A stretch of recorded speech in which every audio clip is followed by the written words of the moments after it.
Hi, everybody. So about the phones, please try not to videotape or anything like that. Please, it's very distracting to other people, really distracting to me.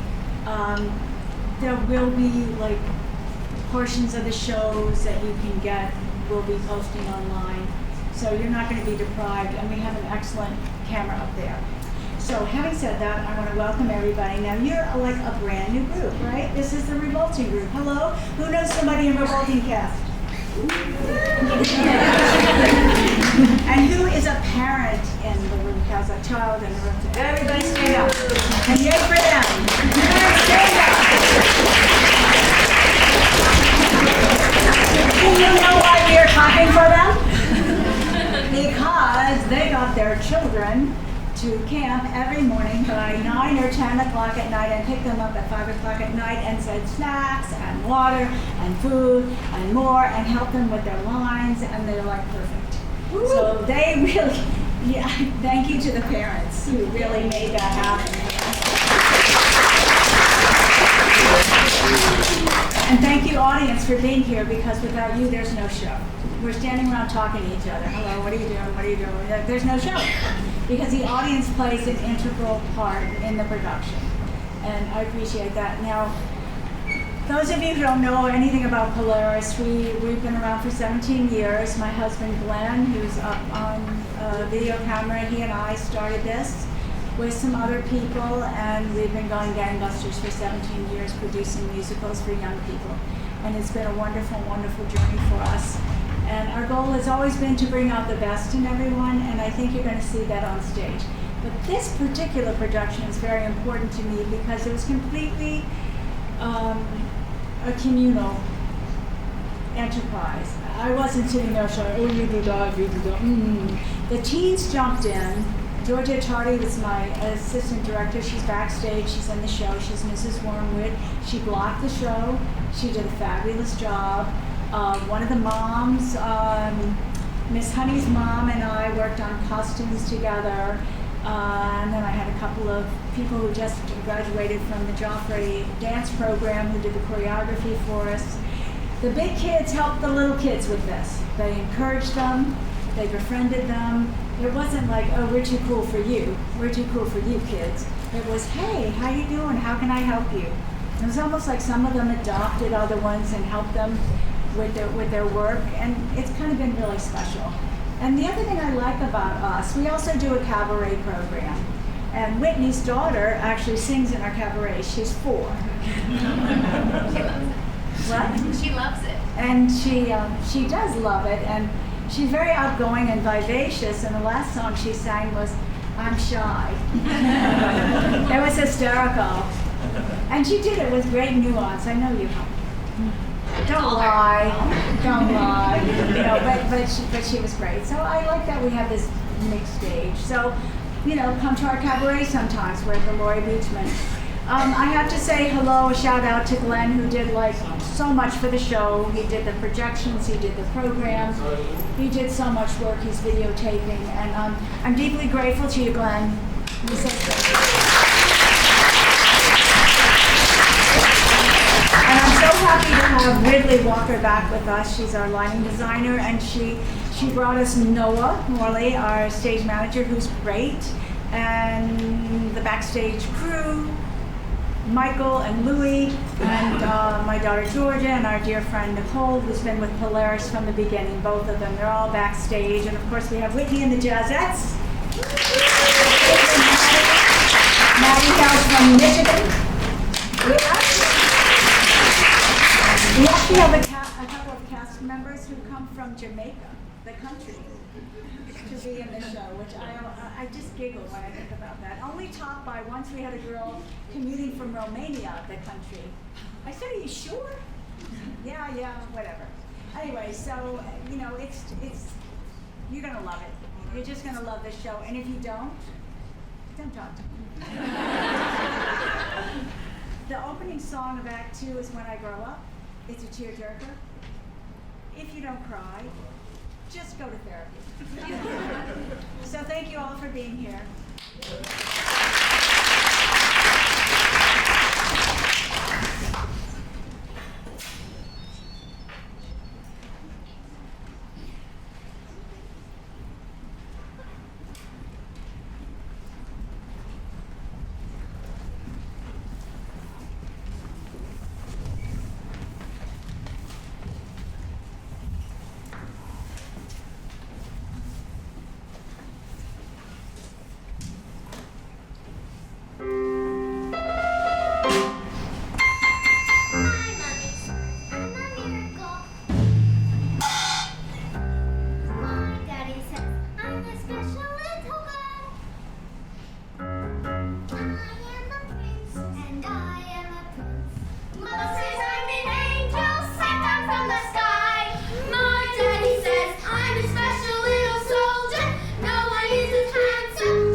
championship in petty. You're getting on a plane, Miss Wormwood. Of course I am! I always compete, Doctor, and this time I have a secret weapon.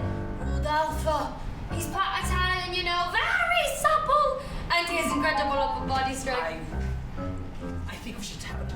So what is it? What's wrong with me? I really have no idea. Wind?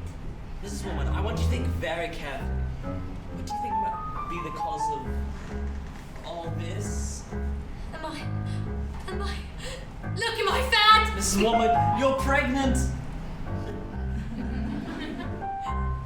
What? You're going to have a baby! But I've got a baby! I don't want another one! Isn't there something you could do? 9 months pregnant! Antibiotics or... Oh my good lord. What about the biannual International Amateur Salsa and Bottom Dancing Championship? Baby, Mrs. Woman, a child, the most precious gift the natural can bestow upon us, I've been handed to you. A life, a person, a wonderful new person about to come to life, bring love and magic and happiness and wonder. Bloody hell!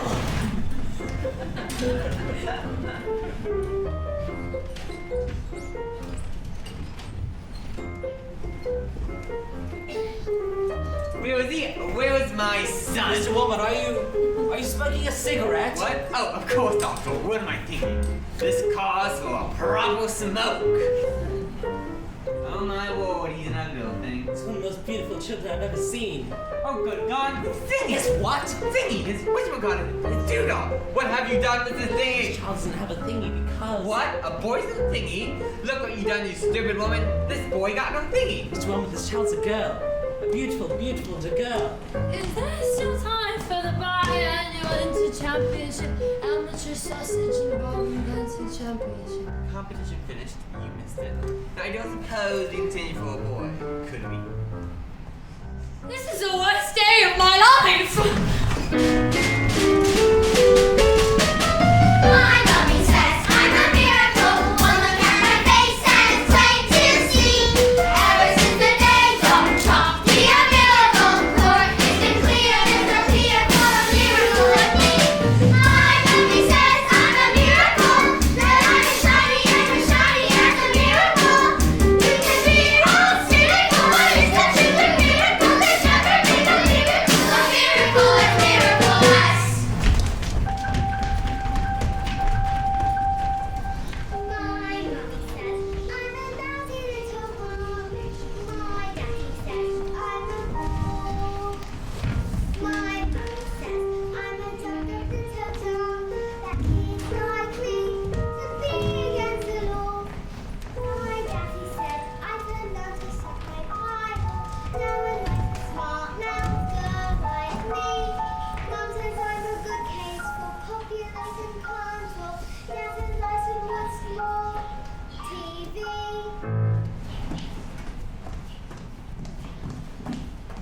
Yes, sir. That's right, sir. 155. Brand new electric car, so all the good ones, let's put it this way. You wouldn't be done with us. No, sir. Yes, sir. They're good ones, sir. Yes, sir. Indeed, sir. So, how much exactly? Harry! Not- Look at this, she's reading a book. That's not normal for a 5-year-old. I think she might be legit. Listen to this. It was the best of times. It was the worst of times. It was the age of wisdom. Ah! Stop going your mother with that book, boy. I'm a girl. And she keeps trying to tell me stories, Harry. Stories? Who wants stories? I mean, it's not normal for a girl to be all thinking. I'm gonna call you straight back. Please shut up. I'm trying to pull off the biggest business deal of my life, and I have to listen to this. You spent us in trouble, and you spent me to get us out. What am I, a flaming escapologist? Escapologist, he says. What about me? Then I've got a whole house to look after. Dinners don't microwave themselves, you know. If you're an escapologist, I must be an acrobat to balance that lot. The world's greatest acrobat. I'm off to bleach my roots, and I shan't be talking to you for the rest of the evening, you horrid little But I'm man. gonna make us rich. Rich? How rich? Very rich. Russian businessman. Very stupid. Your genius husband is gonna sell them 155 old bangles as luxury new cars. But that's not fair. The cars break down. What about the buses? Fail. Listen to the boy. I'm a girl. failed to not get you anywhere in life, you sick-headed twipping. All I can say is thank heaven Michael inherited old man Wayne. Hey, son. Michael! I shall take the money when you earn it, and I shall spend it. But I shan't enjoy it because of the despicable way in which you've spoken to me tonight. This is your fault with your stupid meetings, you stupid book. What? But I didn't do anything. That's not right. Right. I tell you something. You got to school, you did the time, and you'll be right there. Oh no, I know your headmistress, Agatha Tretchbell, and I told her all about your smarty pants ideas. She's a big sort of scary when she is. Used to compete in the Olympics, throwing a hammer. So imagine what she's gonna do to a hobo speedy goblin like you, boy. I'm a girl. Not the bed, you know, fuckboy.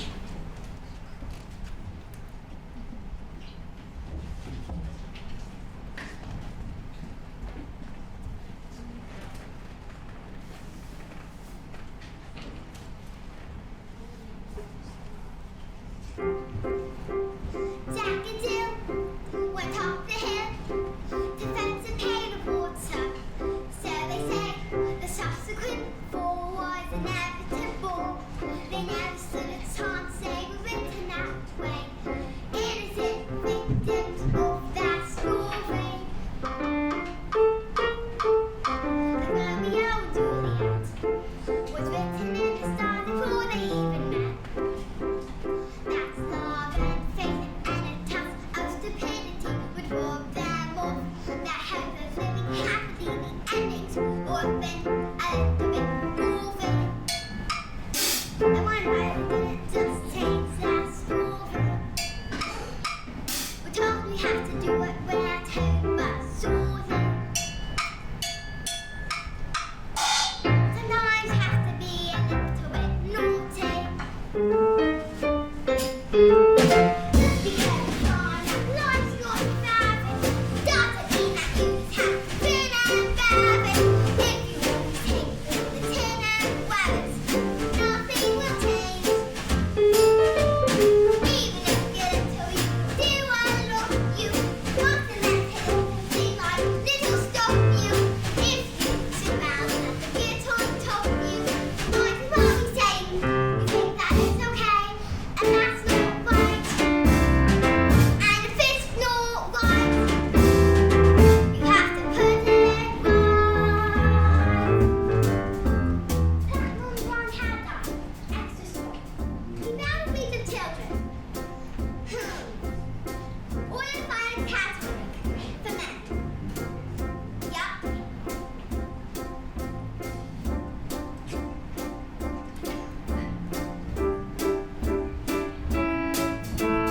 In a slip of a book that is tiny levels, the seed of a wall and a creak of a floorboard.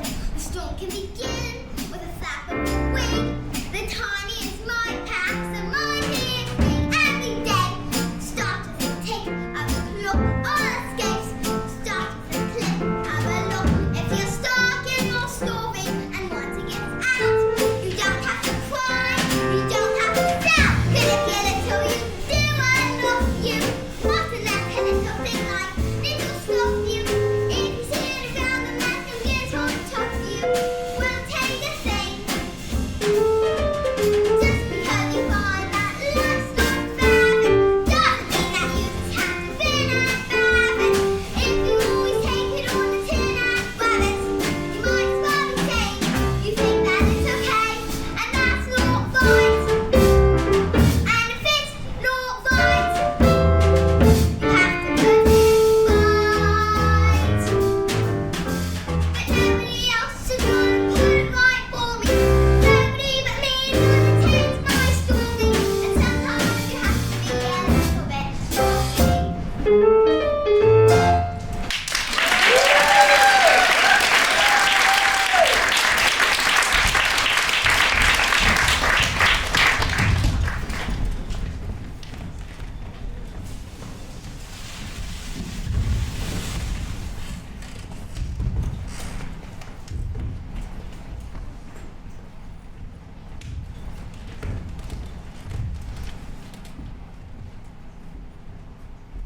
In Minnesota, a man's hair is great salsa. Good hair means a good brain. Now the secret, Mike says, is Secrets? Yes, the secret to my success in business is this oil of violet hair tonic for men. Stand back, son. Your old man's going. Oh yeah, that stuff right there. That's the baby right here. Yeah, that's the banana. Yeah. Rub it in there. Oh yeah. Let me tell you something, son. A man in business simply cannot bear to get noticed when he looks like this. Secrets! Your hair, it's green. Good lord, woman. Have you started already? It's not even 8:30. My hair's green! What on earth did you do that for? Why do you want green I hair? don't want green hair. I didn't do anything. Maybe you used on a mummy's foot side by mistake. That's exactly what you've done, you stupid man. My hair. My lovely hair. Oh dear lord, I got my deal today with the Russians. What am I gonna do? I know what you can do. What is it? Spin it! You can pretend you're an elf. Yes, I can put what are you talking about, fool? The boy's such a loony. Mom, would you like to hear a story? Don't be disgusting. Go on, creep on back to that library of yours or something. The sooner you're locked up in school, the better.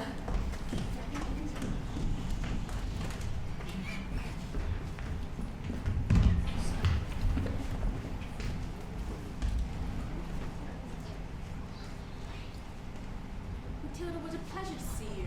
Here in the library again, are we? Oh yes, I mean, my mom wanted me to stay home with her. She hates when I'm out. She misses me so much. Dad too. Dad loves when I'm around. But I think it's good for girls to have their own space. Your parents must be so proud to have a girl as clever as you. Do you tell them lots of stories like you do with me? I just love your stories, Matilda. And that's not a hint, by the way. But if you did happen to have a story you wanted to tell me, Goodbye, Mrs. Phelps. See you next week. goodbye, Miss Honey, and good luck on the Tolstoy. As I was saying, Matilda, I'm not hinting, but if you did happen to have a story you wanted to tell me, I Who could... is that lady? That was Miss Honey. She's going to be a teacher. That lady is mine. Yes, your teacher. Now look, are you going to tell me a story or not? Once upon a time. Once upon a time, the two greatest circus performers in the world, an escapologist who could escape from any look ever invented, and an acrobat who was so skilled it could seem he can actually fly, fell in love, and got married. They performed some of the most incredible feats together anyone has ever seen. People had come from miles around, kings, queens, celebrities, and astronauts. But they didn't just come to see that skill, but to see their love for each other, which is so deeper than that would be saying, cats would purr as they pass, and dogs would weep with joy. And they moved into a beautiful house on the edge of town, where they would walk to take the air. At night, the children from town would be waiting in anticipation for the glimpse of a shiny white scarf that acrobat always wore, and they only knew they had to buy tricks, and the great performers would instantly apply with the most spectacular shows just for them. Although they loved each other, although they were famous, although everybody loved them, they were sad. We have everything the world has to offer, said the wife. We don't one thing in the world we want most. We don't have a child. Patience, my love, replied the husband. Time is on our side. Even time loves us. Oh, Matilda. But time is one thing no one has mastered. As time passed, they grew quite old, and still no child. At night, they listened to their silence of their big empty house, and they would imagine the sounds of a child playing. Matilda, this is very sad. Would you like me to stop? Don't you dare. That sadness overwhelmed them and drew them on to have more dangerous feats, while their work became they could only escape the inescapable tragedy of their lives. And so it was decided to perform the most dangerous feat ever known to man. It is called, said the husband, announcing to world's press, was gathered to listen with bated breath, the burning woman hurling through the air with dynamite in her hair over sharks and spiky objects, caught by the man locked in the cage. And it is the most dangerous feat ever known to man. It is dark destiny, said his wife sadly, smiling and then slipping up her hand to his. It is where the loneliness of life has led us. Well, what happened next? I don't know. Not yet anyway. Matilda, isn't there some more, I mean. Isn't there just a little bit more? Well, I suppose your mother will be waiting for you. Is she here? I'd like to meet her, actually. Maybe I could... Bye, Mrs. Phelps. I'll see you tomorrow. After your first day at school.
Good morning, children. My name is Miss Honey, and today is a very special day. your first day at school. Now, do any of you know your 2 times tables? Wonderful. Matilda, isn't it? Please stand and do as much as you can. 1 times 2 is 2. 2 times 2 is 4. 3 times 2 is 6. 4 times 2 is 8. 5 times 2 is 10. 6 times 2 is 12. 7 times 2 is 14. 8 times 2 is 16. 9 times 2 is 18. 10 times 2 is 20. 11 times 2 is 22. 12 times 2 is 24. Well, that is very... 13 times 2 is 26. 14 times 2 is 28. 15 times 2 is 30. 16 times 2 is... Stop! Good heavens, how far can you go? I don't know, quite a long way. I think. Do you think you could do 2 times 28? 56. Well, yes, that is very... How about this? Now, this is much harder, so don't worry if you don't get it. But 2 times 487. If you took your time, do you think you could... 974. 12 sevens? 84. No way! Well, that's all for maths today. Let's take a look at reading. Can anyone read this? Me, ooh, pick me, miss, me. Very well, Nigel.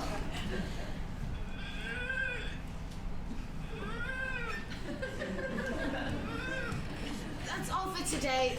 We don't want you to burst a blood vessel on your first day. Lavender? Is the first word tomato? No, but tomato is a very good word. Matilda? I cannot read words. So, Matilda, you can read words? Yes. Well, I need to learn to read words so that I can read sentences. Because basically a sentence is just a big bunch of words. And if you can't read sentences, you've got no chance with books. Matilda, have you read a whole book yourself before? Oh yes, more than one. I love books. Last week I read quite a few. A few? In a week? My, that's very good. What books did you read? Nicholas Nickleby, Oliver Twist, Jane Eyre, Tess of the D'Urbervilles, Lord of Rings, Him, The Invisible Man, Secret Garden, Crime and Punishment, and Steal the Duck.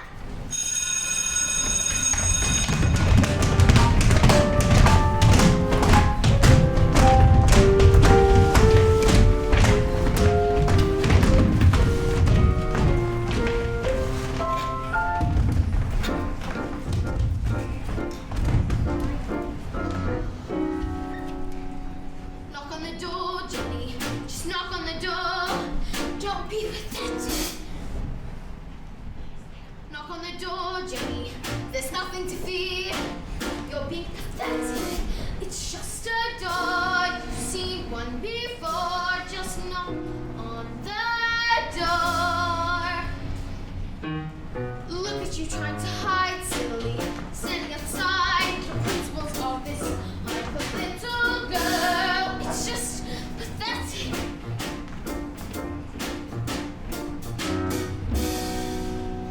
Look at you hesitating, handshaking. You should be embarrassed. You're not a little girl. It's just pathetic. Knock on the door, Jenny. What are you waiting for? Just knock on the door.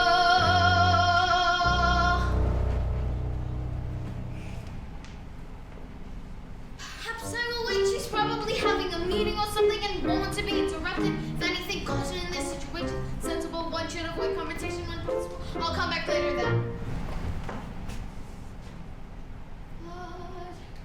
But this little girl, this miracle.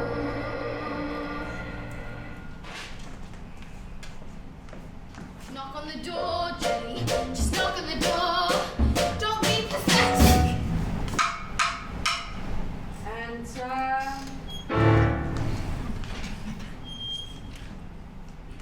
But don't just stand there like a wet tissue. Get on with it. Oh, yes, Miss Trunchbull, there's in my class, that is, there's a little girl named Matilda Wormwood and Oliver Harry Wormwood from Wormwood Motors. Excellent man. Told me to watch out for the rat though. So she's a real ward. No, Miss Trunchbull, I don't think Matilda is that kind of child at all. What is the school motto, Miss Honey? Abnatum asmigetum. Natum esmigetum.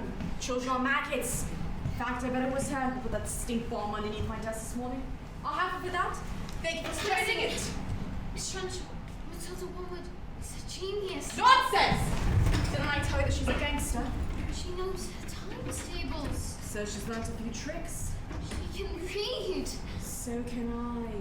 Miss Trunchbull, I have to tell you that it's in my opinion that this little girl should be placed in the top form with all the 11-year-olds. What? She's a squib, a shrimp, an unhatched tadpole.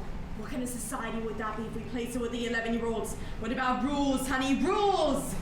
I believe that Matilda Wormwood is an exception to the rules. An exception to the rules in my school. Look at these trophies, see how my trophies gleam in the sunlight, see how they shine. What do you think it took to become English hammer throwing champion? 1969. Did you think that moment when my big moment came that I treated the rules with casual disdain? Well, like hell! As I stepped up to the circle, did I change my plan? What? As I chalked up my palms, did I wave my hands? I did not! As I started my spin, did I look at the view? Did I drift off and dream for a minute or two? Do you think I altered or mended my rotation? Do you think I altered my intended elevation? As the hammer took off, did I change my grunt from the grunt I had practiced for many a month? Not a jot, not a dot, did I stray from the plot? Not a detail of my throw was adjusted or forgotten. Not even when the hammer left my hands, it sailed higher above the stands. Did I let myself go? No, no, no, no, no, no, no, no, no! No. If you want to throw the hammer for the country, you have to stay inside the circle all the time. And if you want to make the team, you don't use happiness or self-esteem. You just need to keep your feet inside the line. Sing, children. 2, 3, 4! If you want to throw the hammer for your country, you have to stay inside the circle all the time. And if you want to teach success, you don't use sympathy or tenderness. You force the little squits to toe the line. Sing, Jenny. Hey, hey, ho! If you want to throw the hammer for your country, you have to stay inside the circle all the time. Apply just one simple rule to hammer throwing life and school. Life's a ball, so learn to throw it. Find the valley line and tell it. And always keep your feet inside the line. Now get out!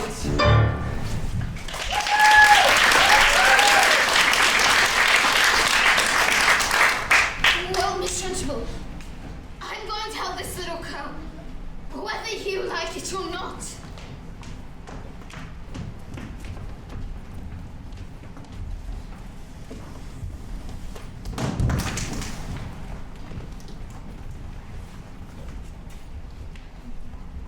Stupid, nasty, stinky, slimy, great big question asking. How dare they speak to me that? Who the hell do they think they are? Flipping, filthy, nasty, stupid Russians! Don't tell me we're not rich. The mileage. They took one look at the mileage of the postcard and says he's so knuckled. I told them the reason the mileage was so high was a manufacturing mistake. Is that true? Of course it's not true. So you lied? Of course I lied. And they didn't believe you. Of thought they didn't be like I mean hail. I've got hair. What's this? Another flaming book? What's wrong with telly? She's got no respect that wanted our books and stories. So now it's a lovely of honesty to read it until Lovely? You don't think you're lovely. No, it's from the library book! You show the little brat. Get in bed, little bookworm. Oh, by the way, we got super glue in the cupboard. And why you at it? Why don't you stick your stupid book to your stupid head? Just because you find that life will rabbits doesn't mean that you have to live as rabbits. If you always hate rabbits, live as rabbits, nothing will change. Even if you're little, you can do a lot to you. What's the left hand? Sing like little stop you. If you turn around and let them get on top of you, you might as well be saying you think that it's okay, and that's not right.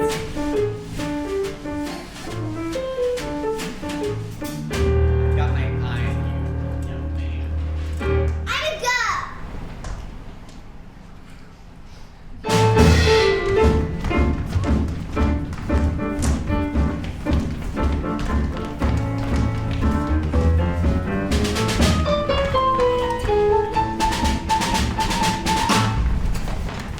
Matilda, can I ask you a question?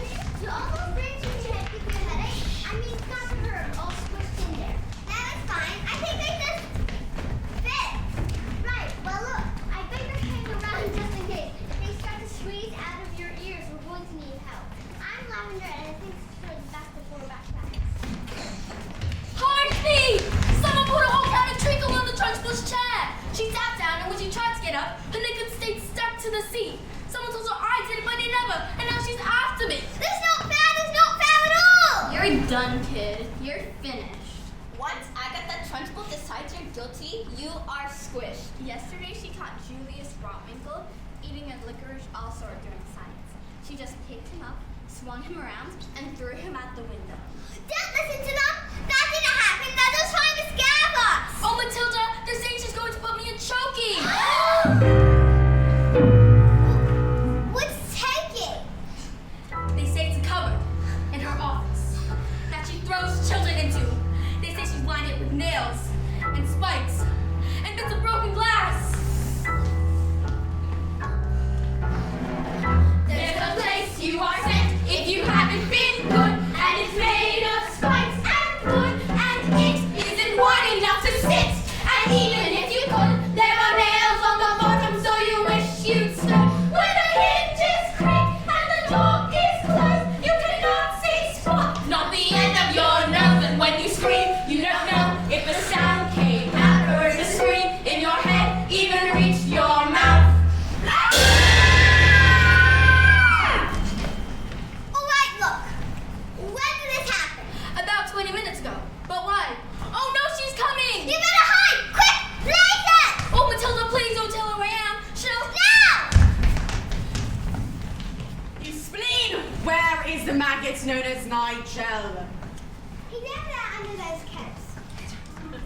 Well, he's been for the last hour, actually. What? An hour? Oh, yes. You see, unfortunately, Nigel suffers from a rare but chronic sleep disorder narcolepsy. The condition is characterized by the sufferer experiencing bouts of chronic fatigue and suddenly falling asleep without knowing or any warning at all. You see, he fell asleep and we put the coat over him for safety, didn't we? Didn't we?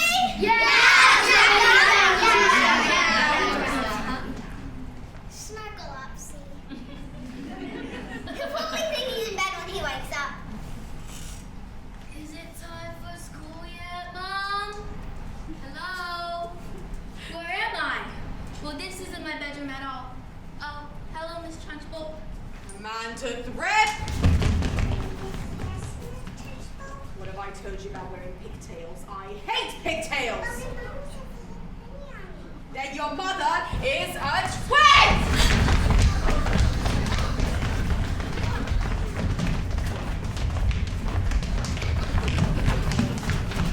Look out, she's coming into land. Here she comes. You! What is your name? Matilda. Matilda Wormwood. Oh, so you're a wormwood, are you? I would have known. Well, wormwood, you've just made a very big mistake. Just so you all know, she's my best friend.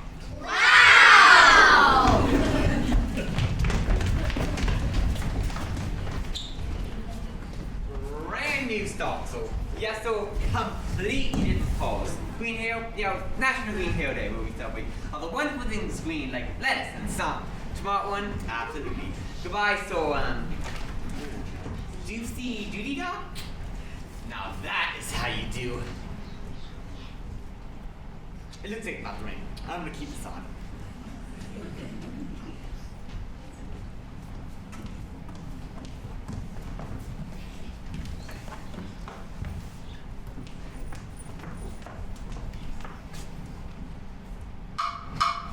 Who is it? Oh yes, hello, my name is Miss Honey, Matilda's teacher. Bit busy right now. Will only take a moment. Oh, well, come in if you must. This is Rodolfo. It's nothing like that. He's my dance partner. We're rehearsing. Ciao. Ah, parla italiano? Bene. Ciao Rodolfo. Yes, come stai? What? Who is this babe? You know what the interruptions with my energy flow? What do you want, Miss Chutney? It's Miss Honey. Well, as you know, Matilda's in the bottom class, and children in the bottom class aren't really expected to read. Well, stop her reading then. Lord knows we've tried. I'm on fire here, babes, please. Look, I'm not really in favour of girls getting on clever pants, Miss Hussey. Girls should think about makeup and hair dye. Looks are more important than books. Okay. Look at you, looking at you, now looking at you. Okay, now look at me. You chose books, I chose looks. I beg your pardon? I'm in the zone, dog. I can feel it in my hips. Don't waste But Matilda this. can calculate complicated fractions in her mind in an instant. Calculate this. Oh, fantastical! She has an incredible mind with a little help from us. Mind? Her mind? Oh, you really don't know anything, do you? Somewhere along the way, my dear, you've made an awful error. You oughtn't blame yourself now. Come along. You seem to think that people like people who are clever. It's very quaint, it's very sweet, but wrong.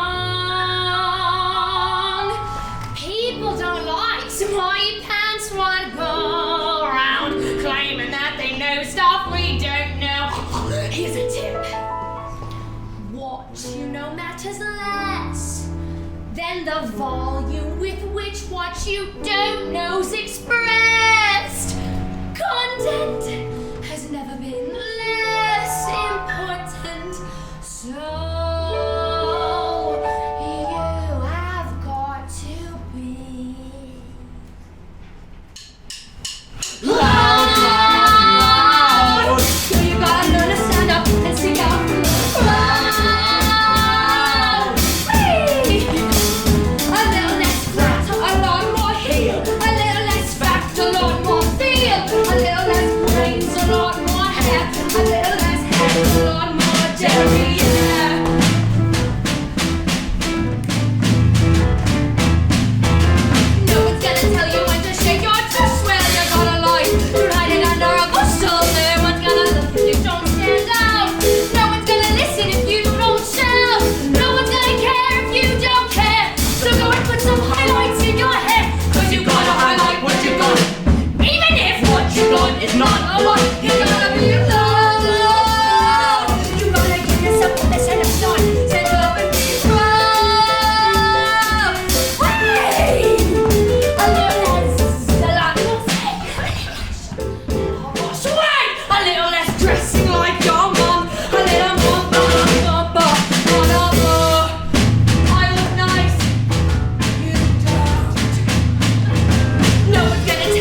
being pathetic, Jenny. Just get on your feet, Jenny. You are going to march in there and give them a piece of your mind. Leave it alone, Jenny. The more that you try, the more you'll just look like a fool. This is not your problem. You've not got the spine. You are a teacher, just go back to school. But this little girl, this miracle, she seems not to know that she's special at all. And what sort of teacher would I be if I let this little girl fall? I can see this little girl needs somebody strong to fight by her side. Instead, she's found me, pathetic little me. And another door closes, and Jenny's outside.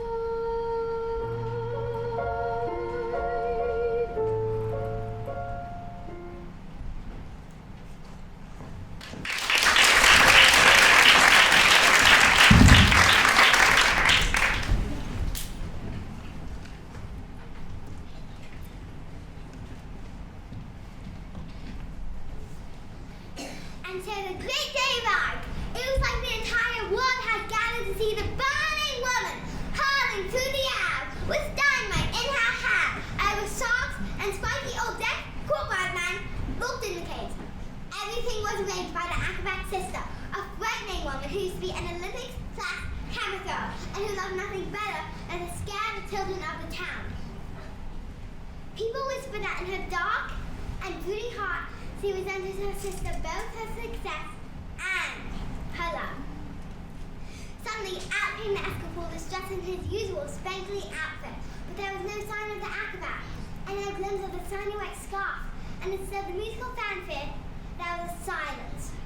Ladies and gentlemen, boys and girls, the burning woman hurling through the air with dynamite in her hand over sharks and spiky objects, caught by a man, locked in the cage, has been cancelled! No!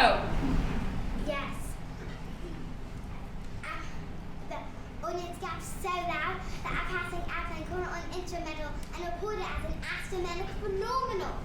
Cancelled because my wife is pregnant. Oh, Matilda. Absolute silence.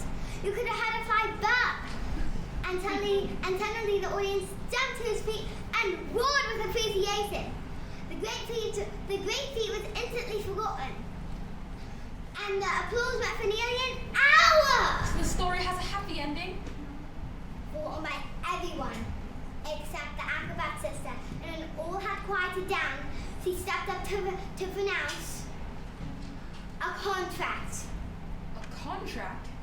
A contract you have signed to perform this feat and perform this feat you shall. No. I have paid for the posters, the publicity, the catering, the toilet facilities. If I give the crowd back their money, where is my profit? A contract is a contract is a contract. My hands are tied.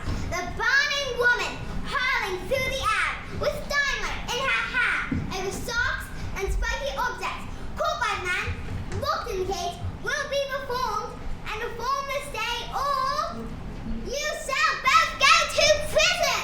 No! Well, what happened next? I don't know. I'll tell you tomorrow. What?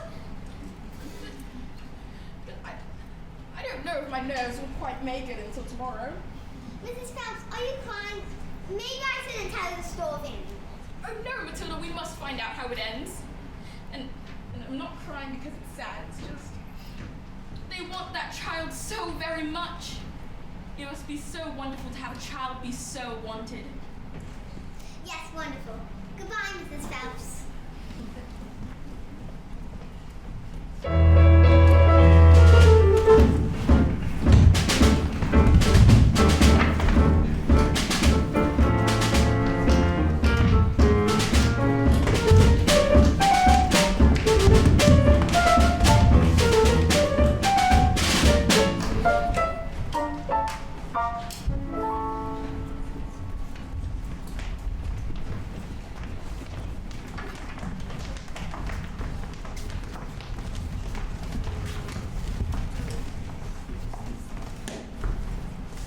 Matilda, can I speak to you, please?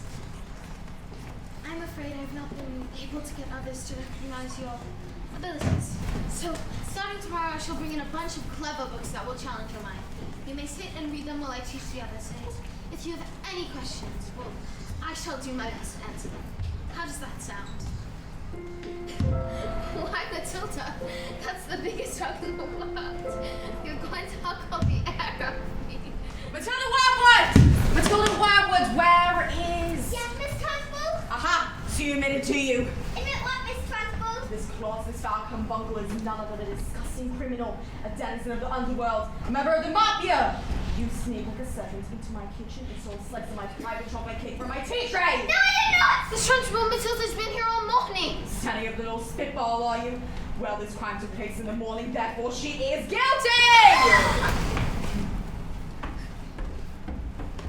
Okay, look, alright. I stole the cake, and honestly, I was really, definitely, sort of, almost thinking about owning up. Maybe, but the thing was, I was having a lot of trouble with my belly. You see, the Trunchbull's cake was so good, I scoffed it down too quick, and that was beginning to fight back. Oops, see? I'm not guilty! I didn't do anything! You are guilty because you are fiends, you are a crook. I shall crush you, I shall pound you, I shall consign you to the seventh circle of hell, child. You shall be destroyed!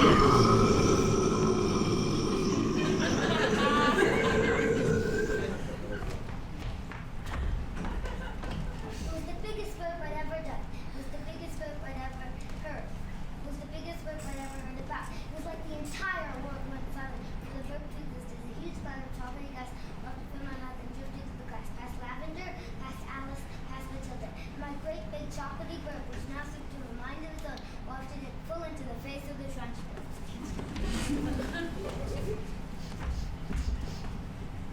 Bruce Pork-Trotter. Yes, miss. You like my cake, didn't you, Bruce? Yes, Miss Rachel. Very sorry, but Oh, as long as you enjoyed it, that's the main thing. it is? Yes, Pork-Trotter, it is. Well, I did. Thank you. Wonderful, marvelous. That brings a warm glow in my lowering intestine. Oh, Cookie!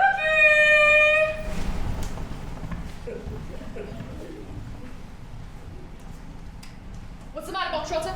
Lost the appetite? Well, yes, I'm full. Oh no, you are not full. I say that criminals like you are not full until you've eaten the entire cake. But No, God, you have no time for buts. Eat. I can't eat it all. Miss Trunchbull, he'll be sick. You should have thought that before you made a pact with Satan and decided to steal my cake. Well, eat!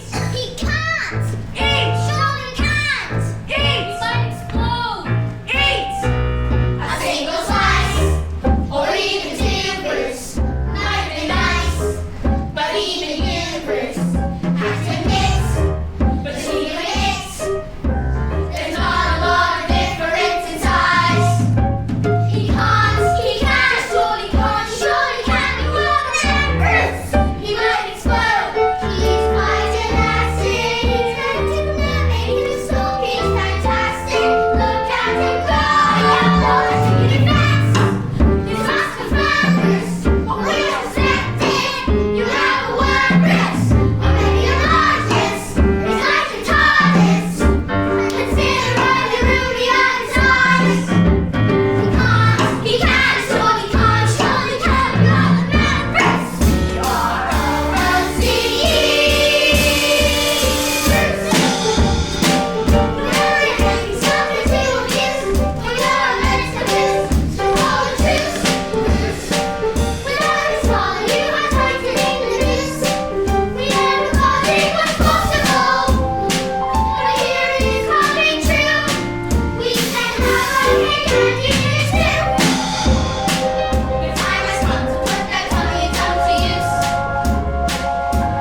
sometimes. Even me. Good job, Bog Trotter. Well, come along, Bog Trotter. What? Where? Did I not mention that was only the first part of your punishment? There's a second part, and the second part is choking! No, Miss Trunchbull, please, you can't! Yes, Miss Trunchbull, please, you can! Did you really think I would allow myself to be defeated by these maggots? Did you? Who do you think I am, Miss Honey? A weakling? An idiot? A fool? You?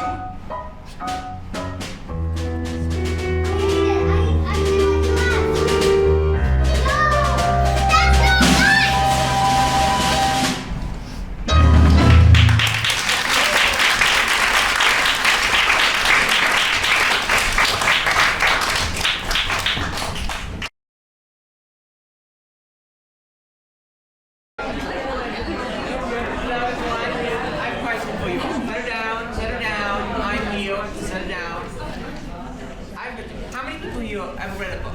Raise your hand. Raise your hand. You there. So, what's your name? What's my name? Yes. Mark. Maul. Well, Maul.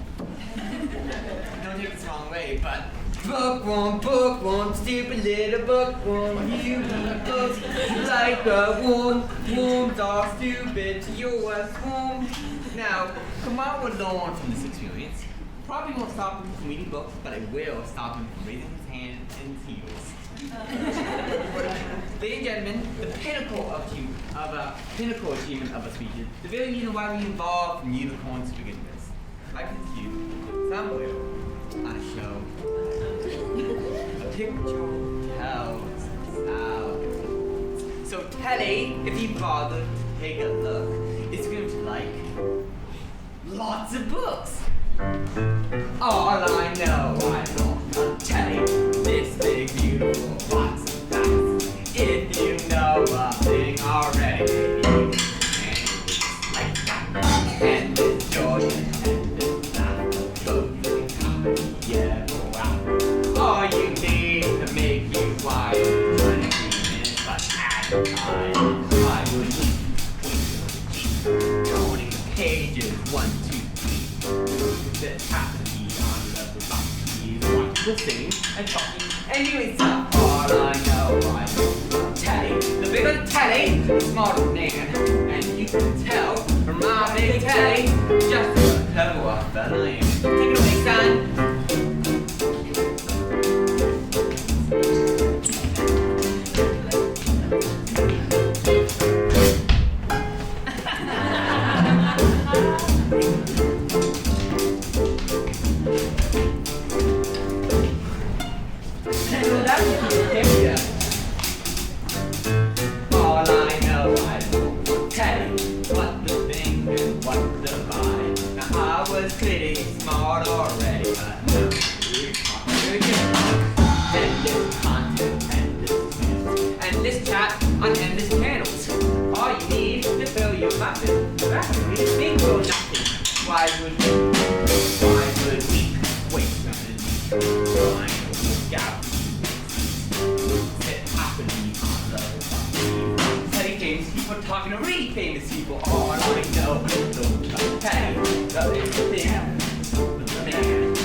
Easy, Grandma.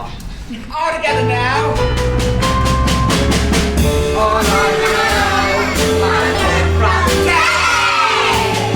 The bigger the day, the smaller the man. You can tell my big day, what a very devil fella. All right.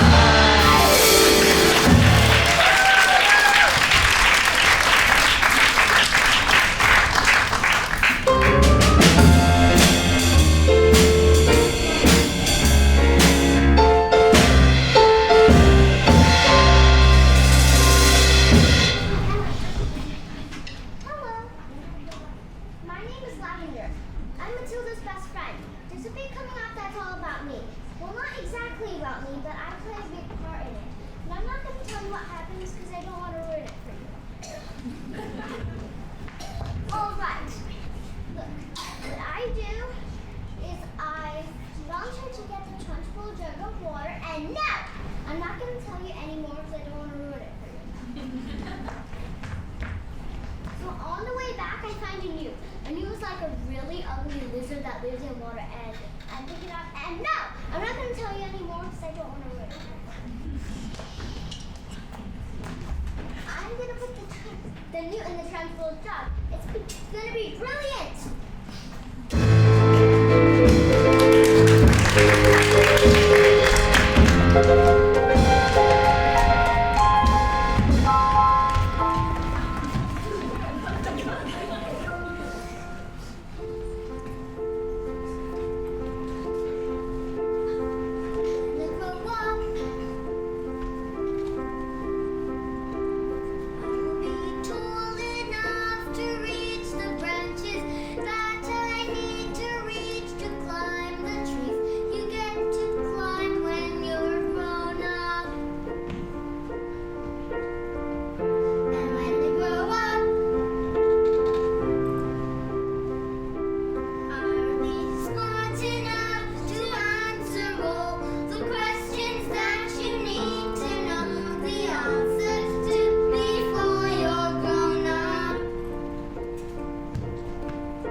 Well, we don't have a revenge section.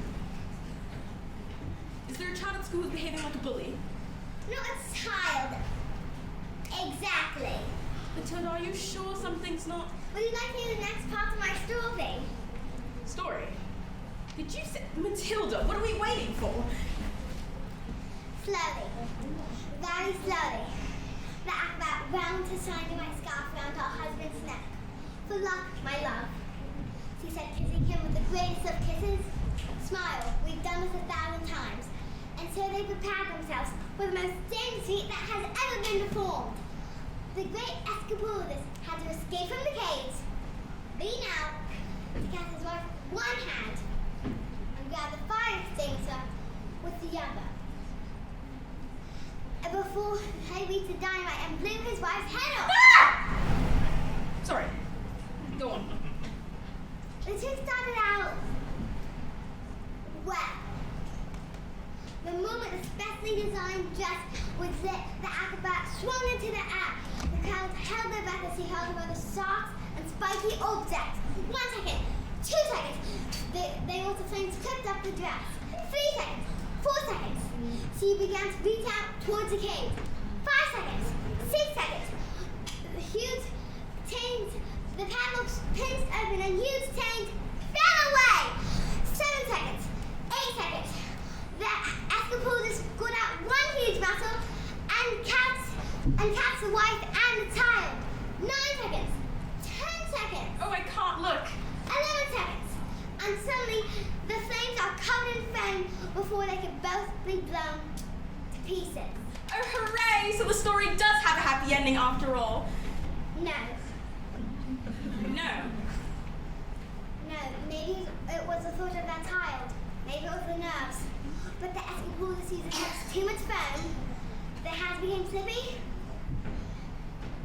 And she fell. No. Was she okay? Did she survive? She broke every bone in her body, except the ones at the end of her tiny little fingers. She did manage long enough to have a child, but the effort was too great. Love our little girl, she said.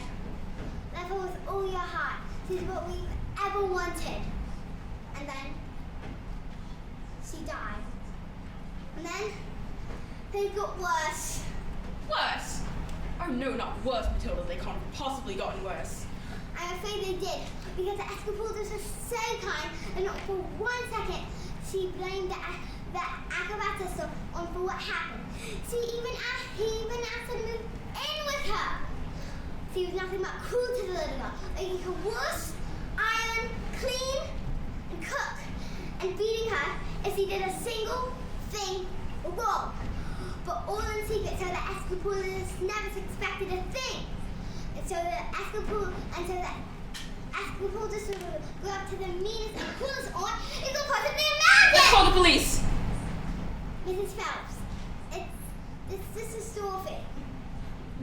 What? Oh, yes, of course. Matilda, you're so smart. Your parents must have thought they'd won the lottery having a child like you. Oh yeah, they do. They're always saying, Matilda, we're so proud of you. It's like you're winning the lottery. Yeah, I better go.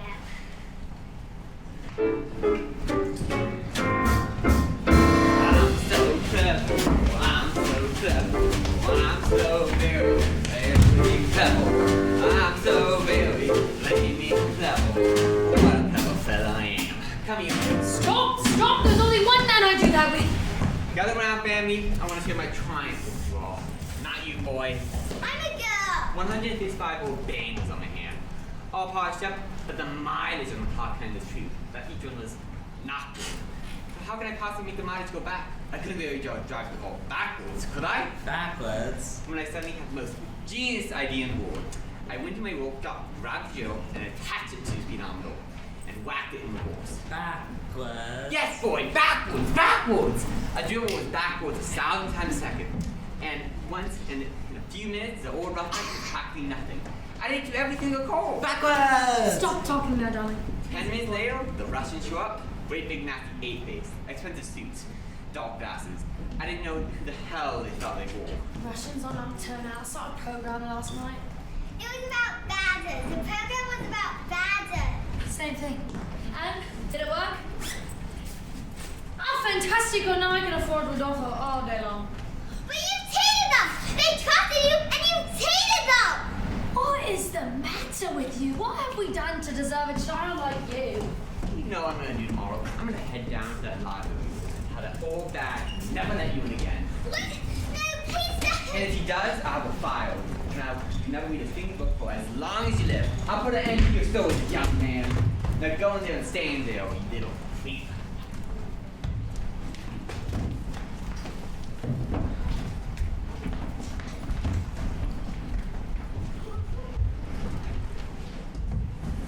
At night, the Escobuda sort of cried herself to sleep, alone, in her room. She never said a single word about the evil aunt's bullying. So she suffered in silence. This only encouraged the woman to gather great cruelty, and one day she exploded! You are useless, you nasty, filthy little creep! And she beat her and threw her into a dank, dark, dusty cellar, locked the door, and went out. But that day, the Escobudas happened to come up early, and when he heard the sound of his daughter's tears, he smashed the door open!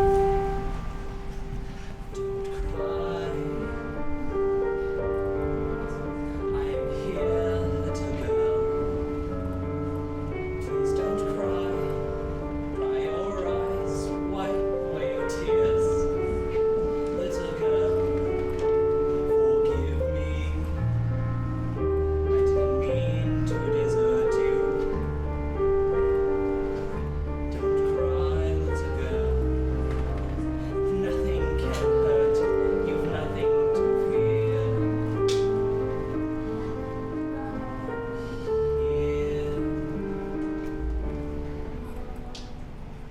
I'm So wrapped up on my grief for my wife that I've forgotten the one thing that mattered to us most. I love you so much, my daughter. I shall spend the rest of my life making it up to you. We shall be together forever. Don't cry, Daddy. I'm alright, Daddy.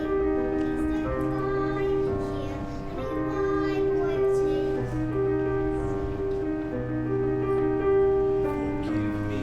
Daddy, forgive I me. didn't mean to desert I you. didn't want to upset you.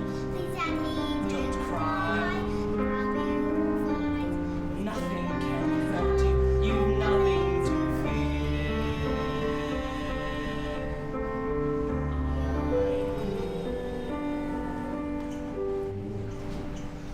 But when the little girl fell asleep, the Escobudas thought it was time to the acrobat sister and a mighty rage grew inside his great heart. This villain, this demon, this monster! She has sullied the memory of my wife. She has betrayed the trust of her own sister! Shown cruelty to the most precious reality of my marriage. Bullying children is her game, is it? Let's see this creature think she can do what the wrath of a grown man stands before her! But that was the last the little girl ever saw her father. Because he never came home. Ever. Again. Matilda, I've got you those books we've talked about, so if you'd like, What are you doing with those books, woman? they're for Matilda. No, they are not. Not on my watch. There's an age for reading and an age for being a filthy little toad. These are toads. Aren't you, Bob Trotter? Yes, Miss Rushford, only Bob Trotter now he is a good toad. Sit! It has come to my attention, Miss Honey, that you have no clue what you're doing. You believe in fluffiness and kindness and books and stories. That is not teaching. To teach the child, you must first break the child. Quiet, you maggots! No one was speaking, Miss Trunchbull. Please understand, Miss Honey, that when I say quiet, you maggots, you're entirely included into that statement. Where is my jug of water? I'll get it, Miss Trunchbull. Stupid girl. Look at you, flabby, disgusting, revolting, I say!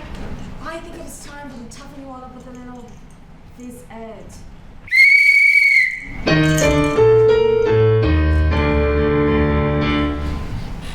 This lint has started reeking. Quiet, maggots, while I'm speaking! Reeking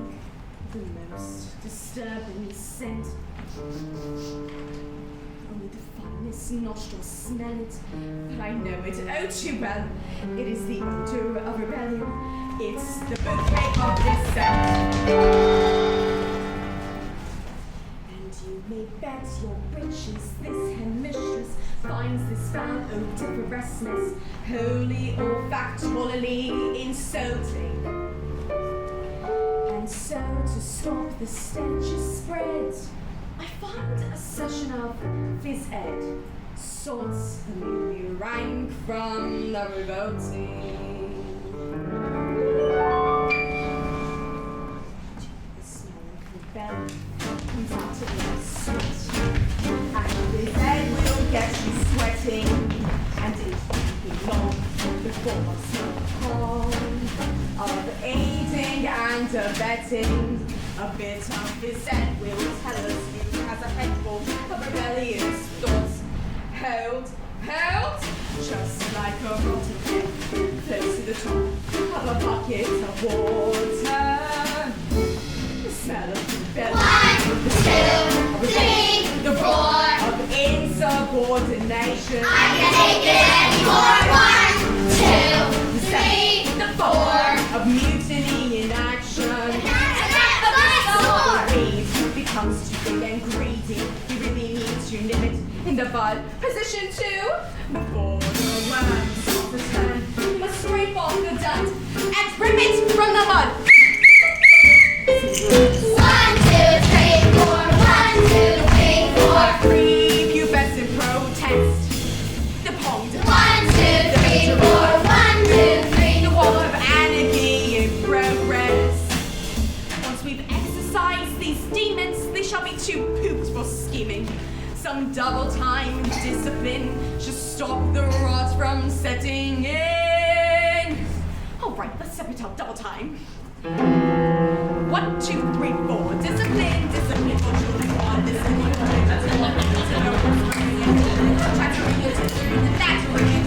Determined with a smattering of discipline. We must begin insisting on rigidity and discipline. Anarchistic missionary. These kids go on vectoring of pastoring and mixing. While little things like this, they just want discipline. The settling, the whimpering, the dribbling, the spitting, the mix. I need a tissue, it's an issue. We can fix there is no mystery to mastery, the art of massive mystery. It's discipline, discipline, discipline!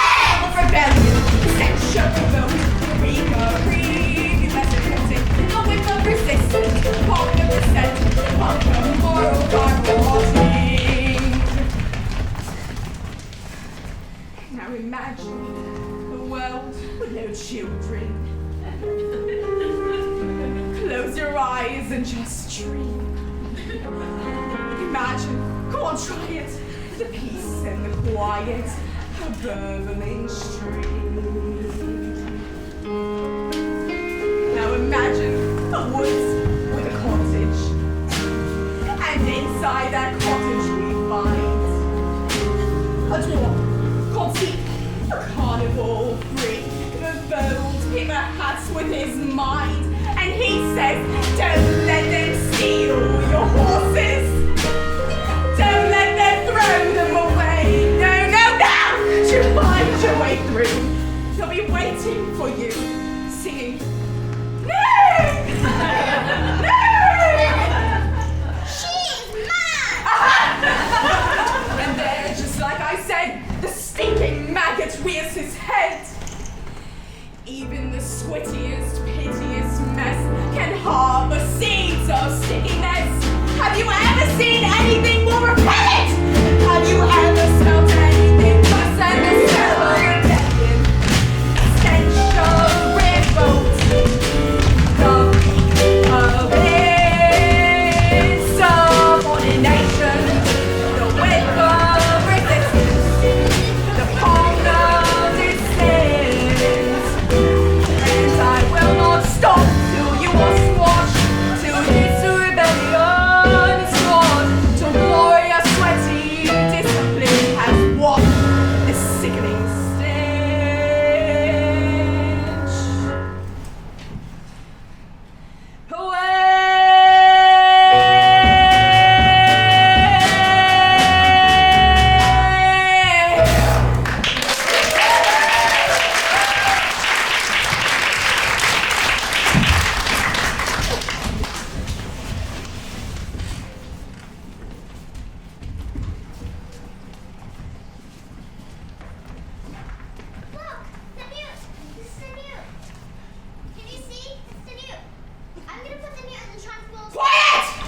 don't think this is teaching at all. I think it's cruelty. That is because you, Miss Honey, are pathetic.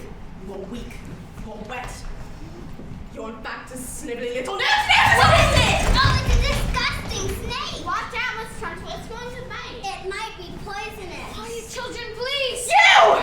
What, me? No, I didn't. You vile, repulsive, malicious old sinner! Stop! Miss Trunchbull. What? Stop, or we're just getting started! Miss Trunchbull, no. You'll peel his ears off. I have discovered through many years of experimentation, Miss Honey, that the ears of small boys do not come off. They stretch. In fact, I can feel these more stretching now. Miss Trunchbull, no!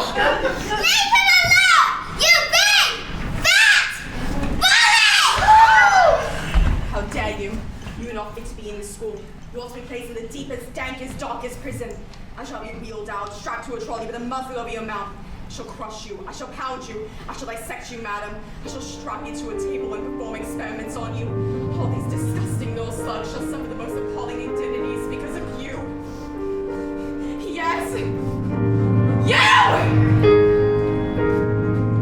Have you wondered what I am about how when I say then? For example, there's no way of knowing if then means the same thing in your head as then means in my head when someone says then. And how would we are spanning and almost the speed of light. And when holy light, that light would still travel away from us at the full speed of light, moving right in a way. I'm trying to say, I'm not sure, but I wonder if inside my head, then just a bit different from some of my friends. These answers that come into my mind and fitting, these stories delivered to me fully written. And everyone shouts that they seem to like shouting. The noise in my head is incredibly loud. I just wish they'd stop. My dad and my mum, the telly and stories would stop with just once. And I'm sorry, I'm not quite explaining it right. The noise becomes anger and the anger is light. And it's burning inside me as usually fake. But listen today, with the heat and the shouting, and my heart is pounding, and my eyes are burning. And suddenly, everything is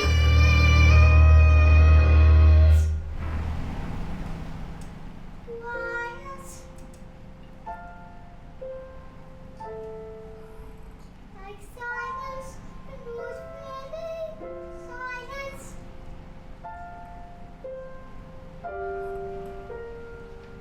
Just sat still, sort of quiet. Like the sound of a page being turned in a book. Or a pause in a walk in the woods. Quiet.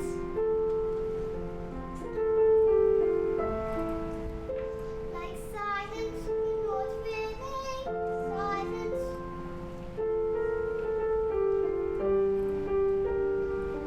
Just that nice kind of quiet. Like the sound when you lie upside down in your bed. Just the sound of your heart in your head. And there the people around me, their mouths still moving. The words they are forming do not reach me anymore. And it is quiet, and I am warm, like I said.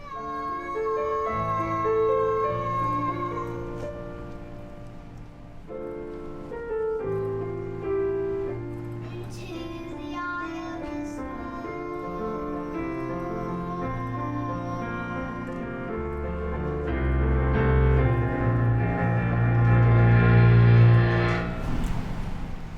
Go on, tip over, tip over. Miserable collection of excuses for children, and you, madam, standing like the squid of squid's odds beating hard. But I tell you that I am a match for you. There's no length to which I shall not go, no punishment I shall not inflict, no ear I shall not stretch back, no finger I shall not.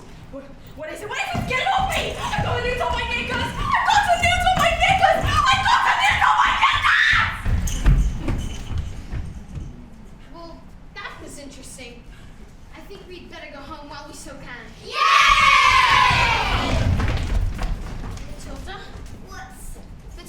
it's best we go What, home. please?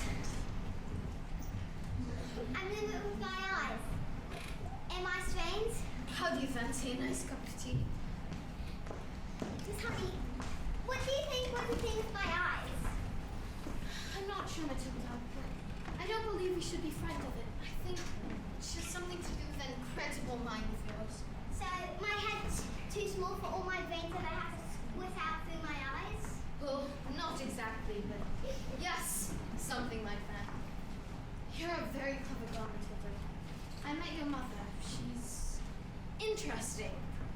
What about your father? Is he proud to have a daughter as clever as you? Oh yeah, he's super proud of me. He's very, very, very... Miss Honey, that's not true. He's not proud of me. He calls me a cheat, a liar, a nasty little creep. I see. Here we are. Home sweet home. Are you poor? Yes. Yes, I am. Very. Guess they don't pay teachers that much. Well, they don't actually, but I'm even poorer than most because of other reasons. You see, my father died when I was young. Magnus was his name. And my aunt took care of me all my life.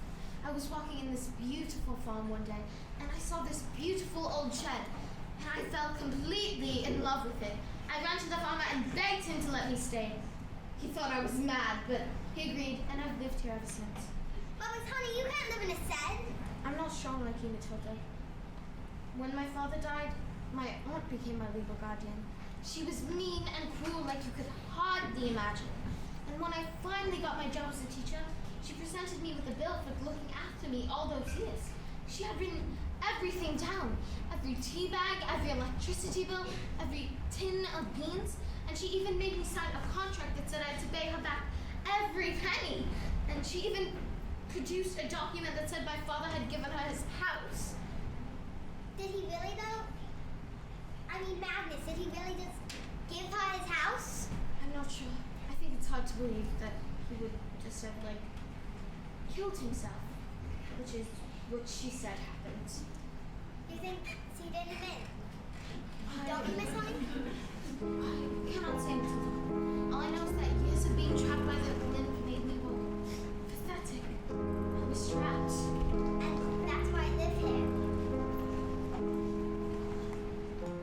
This roof keeps me dry when the rain falls. This door helps to keep the cold at bay. This floor I can stand on my own 2 feet.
see, she was An acrobat? well, yes, she was. And my father was an An escapologist. escapologist. Matilda, how do you know that? So they were your parents? What? My parents? The people in my story. What story? I've been telling a story. I thought I was making it up, and it's real. It's your life. I've seen your life. You've seen my life? Come on, see, take him in. Let's go to the police. No, Matilda, we can't. They would never believe me. But why? They would never believe she was capable of murder. But she was so cruel. She stabbed at you. She locked you up in cupboards. She called you a nasty little creep. Matilda, stop! Miss Honey, who is your aunt? She killed Madness. She's a murderer. A contract is a contract is a contract. Miss Trunchbull! You see, children, in this world there are winners and losers, and I am a winner. I play by the rules, and I win. I play by the rules. I do not win. Something is wrong. Something is not working. And if something is wrong, you have to put it right, even in your dreams. What are you looking at? You. This class is going to have a very special spelling test. If anyone gets one answer wrong, they shall go to choking!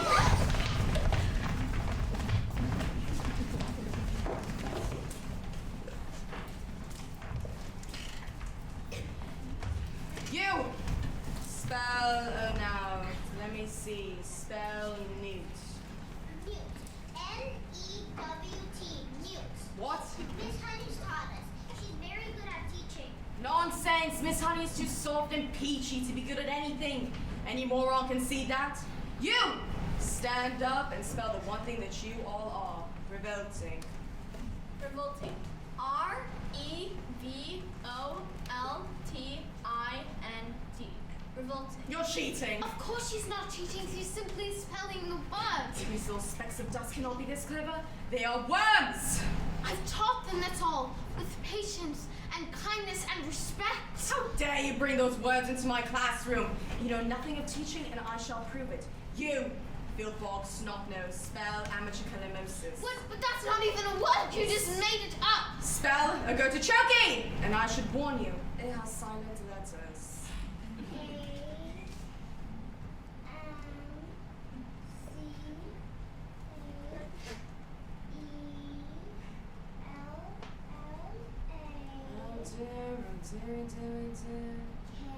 I'm so sorry, it has a silent Z.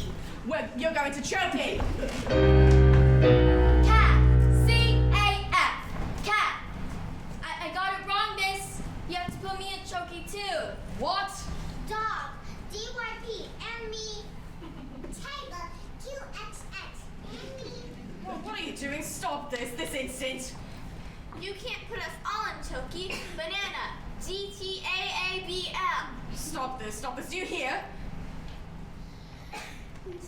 Maggots. A-Y-P-N-T-S-Y. Snot-nose. U-T-O-O-X-Q-Y. Stop. This is. Naughty. P-Y-X-Q. Big Fat Willy. Q-T-R-S-T-Y-N-Z. Revolting. P-X-Q-Q-Q-A-S-T. 1, 2, 3, 4, 89X. Revolting! You can't put me into chokey. You can't put us all into chokey. Did you really think I had thought of that? I've been busy. A whole array of chokies for each and every one of you. Now that little spelling test is over, I can say that each and every one of you have failed. You see, children, in this world, there are two types of people, and I am a... The top! Look at the top! What? It's moving. It's writing something. Agatha. This is madness. Give my Jenny back her house. Then leave. Or I will get you Like you got me. Run!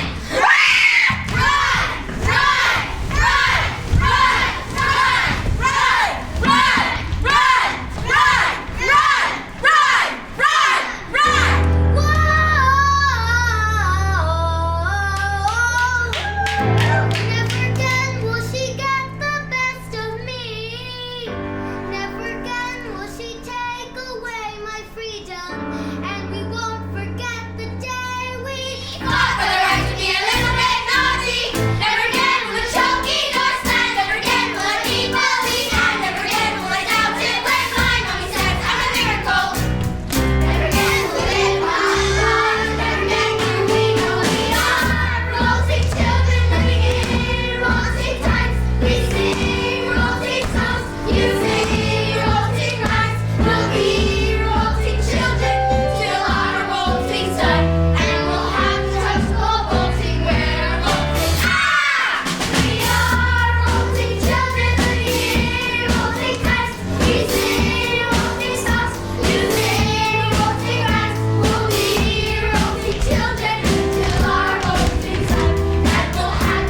eldest daughter, received a letter from a solicitor. It had said that her parents' will had mysteriously turned up, and she was now the owner of a beautiful old house, which had up until that moment been owned by the evil aunt, one Agatha Trunchbull. She moved in immediately and was happy, happier than she had ever been in her entire life. And Miss Trunchbull was never seen again. All the Chuckies were taken down, and there was a new headmistress. And her name was Miss Honey, and it was often said that it was the best school in all the land. And do you want to know something else? Matilda was never again able to use her powers. I thought it was because she was being challenged, but she said she had no longer need for superpowers, and I would look at this little girl, who was so kind and respectful and helped others, with parents who were mean and cruel, and my blood would just boil, and I wanted to do something. So, this is the end. And I wish so much that I could tell you that Matilda got the love she deserved. I wish so much that I could tell you the story had a happy ending. But perhaps the truth is, not all stories We're have going to happy Spain. Spain? But why? Because this idiot, this nip, this twit brain thought it was a good idea to sell 155 old bangers to the Russian mafia. I didn't know there's a flaming Russian mafia. Tomboy, we're leaving forever. We're never coming back. I could take care of Matilda. I beg your pardon. I would take care of her with patience and kindness and respect, and I would pay for everything if Matilda would like that. You mean leave our daughter here with you? What did you call me? Did you call me? He'll be here any minute. What did you call me? Did you call me your daughter? Stay here, you idiot! I told you. Quick, hide the books! What have they done with my legs? My beautiful legs.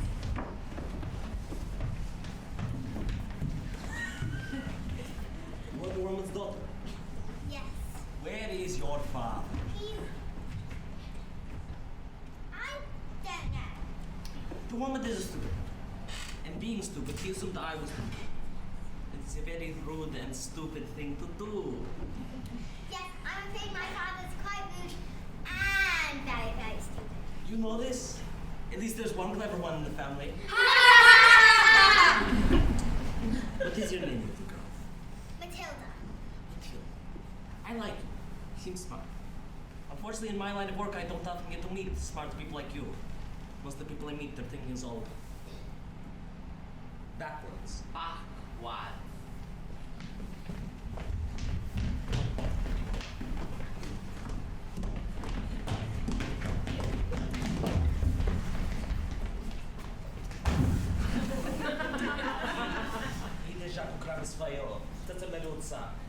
It is such a pleasure to meet such a girl.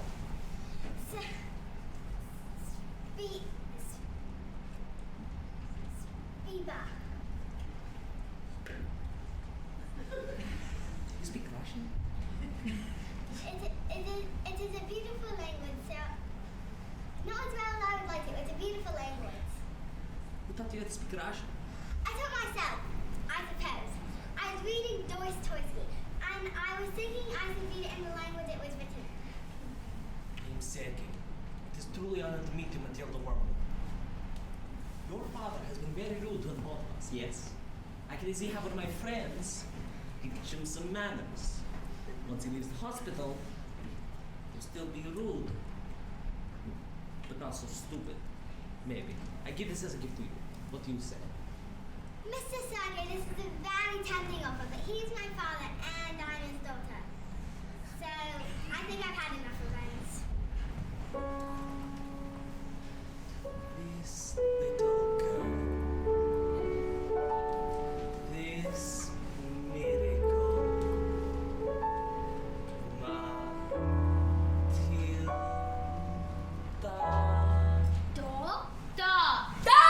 No! What are you doing? I thought you said yes. I thought you said yes as well. Matilda, I said Matilda. What is with you guys today? Sorry, boss. Sorry, boss. Sorry.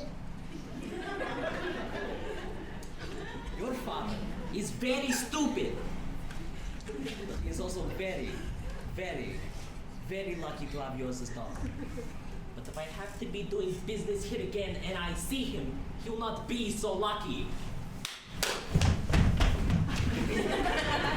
Quick, let's get out of here before they change their How mind. about the boy? I mean, the girl. Do you want to hear, Miss Honey? Yes, I do! And you? want to take care of her? I do! Well, we'll bitch her room, so why not? Thank you! And Matilda leapt into Mrs. Honey's arms. And hugged her. And Miss Honey hugged her back. And they hardly notice as the Wormwoods, And Rodolfo! as the Wormwoods and Rudolpho sped away into the distance. Yes.